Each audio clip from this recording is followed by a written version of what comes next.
Hey everybody. I truthfully almost missed this one. I had a long train ride back from Pennsylvania, and I really almost slept through it. Just keeping it real. It is a very good practice to set alarms because I knew I wanted to broadcast today. Is actually a pretty important one today, so I didn't want to miss it. So thank God I had the foresight to set an alarm. But I'm back in New York. Very happy to be back. Um, and as promised, I have books. Look, here's the book. Chronicles of a Teenage Sex Slave by Tony St. Mark. And I have books here for those of you who would like to get a copy. Please hit me up. Let me know. I will definitely work it out with you. But let's just get to it because I'm still a little tired and woo. But I say today is important because we're talking about finding truth. Yesterday was a pretty important moment for me. It was the highest viewed video ever. I think the last time I looked, it was over 500 views on Did You Swallow? So I just want to thank you guys. I think it had like 13 shares, which I was over the moon about. But you know what? The moment came where I broke out of my little quiet Facebook bubble. Now, reality has found out about my ministry. And you know what? I'm prepared. Kind of glad. But I want to talk about what this ministry really is. I think the time has come for me to really explain what my calling is. From a very young age, God told me that it was going to be my job to set an example. And I didn't know exactly what that meant. I didn't know what he meant by setting an example.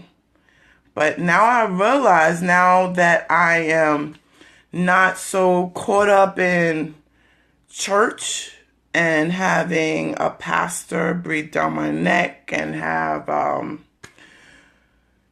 parishioners tell me how to live, what to do.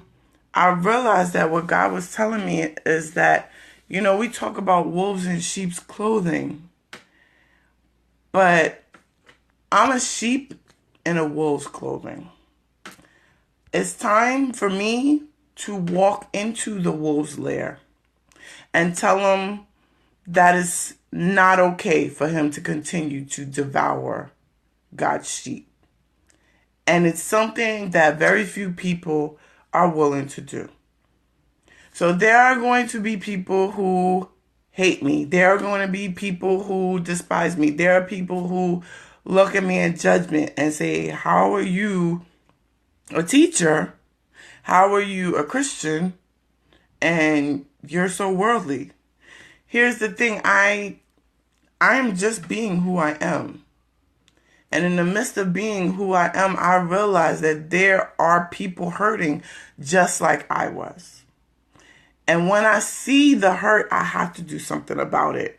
And out of that, birthed my ministry. So when I see these young people doing the same stupid stuff that I did, I have to speak up.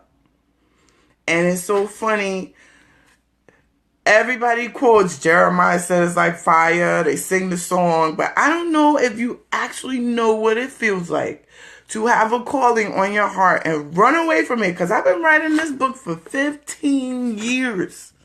And then when I finally made the decision to publish it, I was like, I'm using a pen name. I don't want anybody to know who I am. I don't want them to read this and connect it to me. And God was like, okay, good luck with that. Let's see, how are you really going to get your message across if you're hiding behind a pen name? How are you ever going to speak the message I put on your heart if you're hiding behind a pen name? So I had to come out of the closet, so to speak, and not say that I'm gay, but say, hey, I'm a Christian. And even though I may not live by legalistic doctrine, I still love the Lord, and I am not going to allow anybody to believe that God doesn't love you because of who you are, whether it's because you're gay, whether it's because you have sex, whether it's because you smoke, whether it's because you, number one, don't believe, because there's a lot of people who don't believe and think, oh, so God doesn't love me. No, God still loves you. He died for you. He's here for you. And he has a message for you. The message is he does not want you to hurt. He does not want you to go through unnecessary crap in your life and take whatever the devil hands at you. You know, they always say, don't pee on me and call it rain. That's what the enemy does every day. And he specifically does it in the lives of our young people. And I can't be quiet anymore. And I'm not going to dress it up and act like somebody I'm not. I'm not going to sit here and act like I'm so holy, because I'm not. What I am is concerned. What I am is someone with a huge capacity to love, and someone with happens to have a lot of life experience has given me a great deal of wisdom. And I have poured that wisdom in this book. And what it does is shine the light into dark places, and it's going to make you uncomfortable. I'm going to tell the young people, yeah, you're not supposed to be sucking that dude's dick. You're supposed to be working on you. You're supposed to be building a future. I'm going to shout out to all the young men. You know you're being selfish. You know you're just thinking with your hormones. You know you don't care about that female. Walk away. And I'm going to tell the female, you know you're using her for money. You know you need to build who you are. The decisions you make are going to make you who you are for the rest of your life. So why are you continually acting like what you're doing is not impacting you? And like I said, I'm a teacher, so I'm used to young people hating me for telling them the truth, for making them do homework, for telling their parents. Well, now I'm here. You can hate me. I'll be the martyr.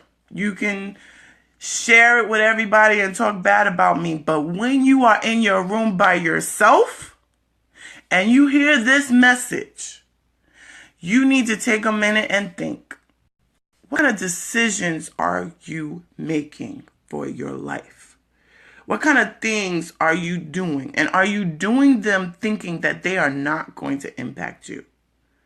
Chronicles of a Teenage Sex Life is all about a young girl named Cheyenne who made decisions based on just what she wanted at the moment.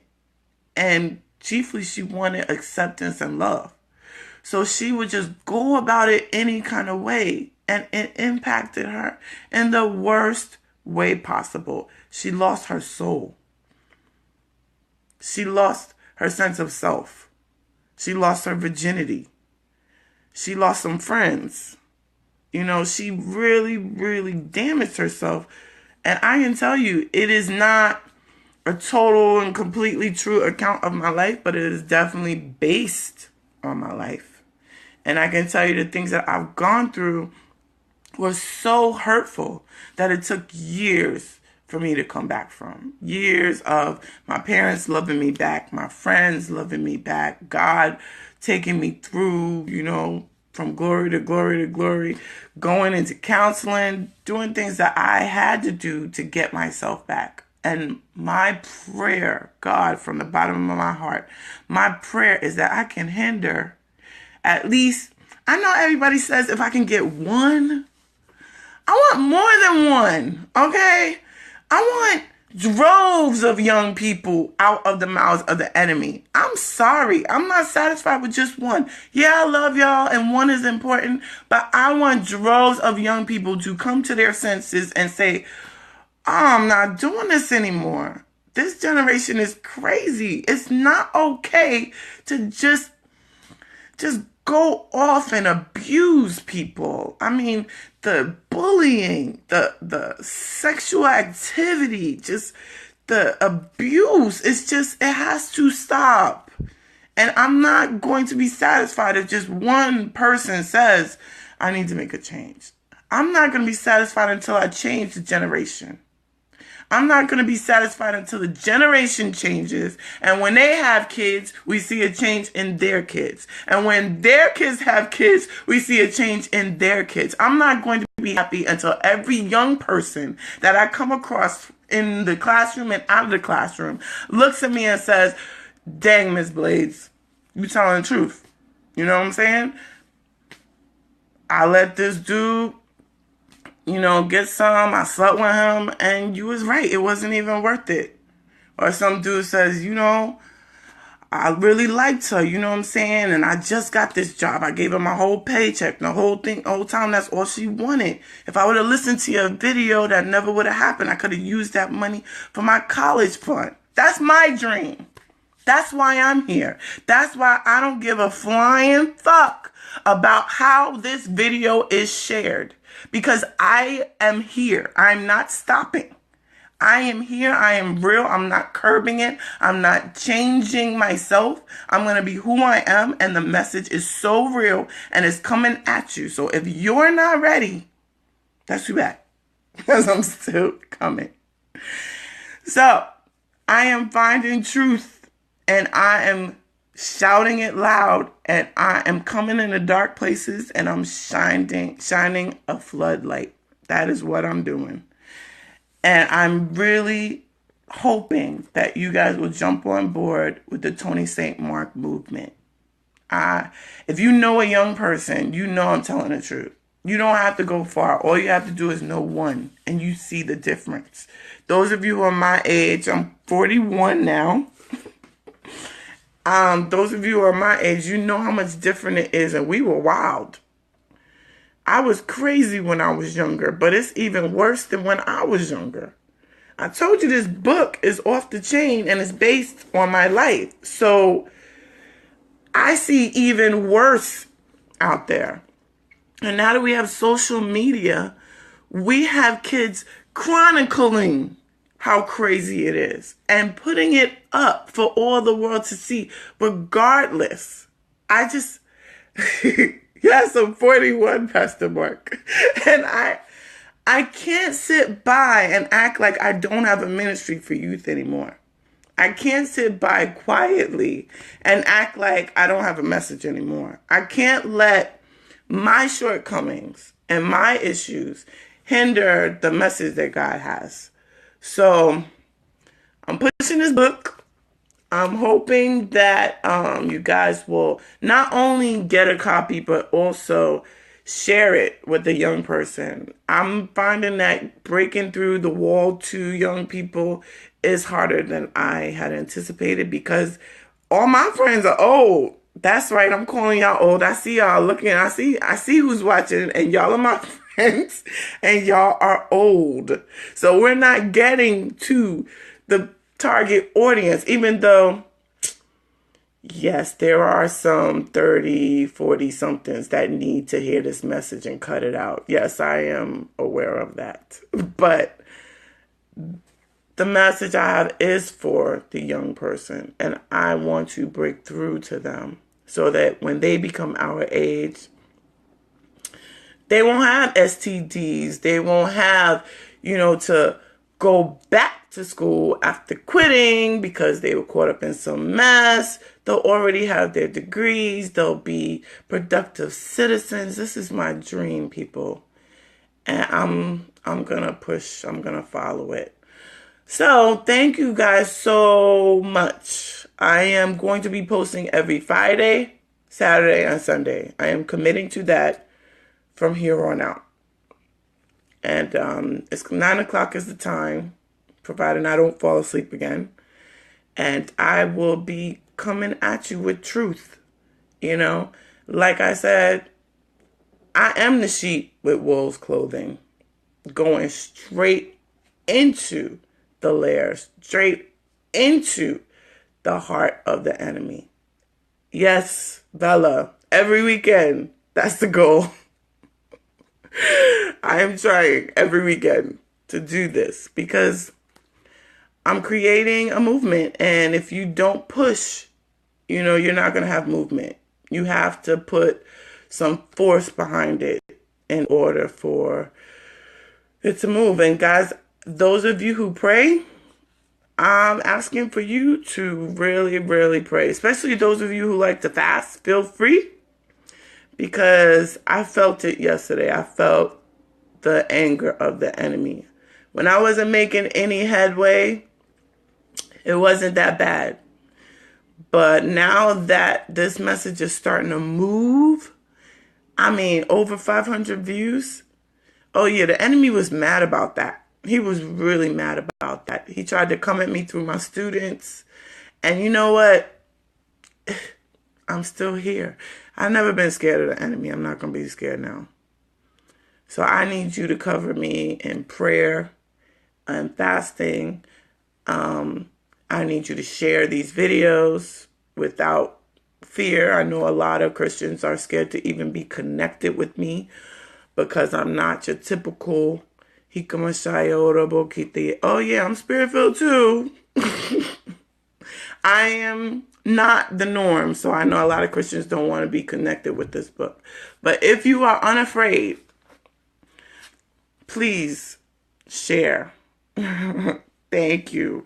And I see all of you. Thank you for watching. Welcome, Tori, Bakari. I think this is y'all first attendance. Thank you so much for watching. Hi, Pastor Mark, Emily, KK.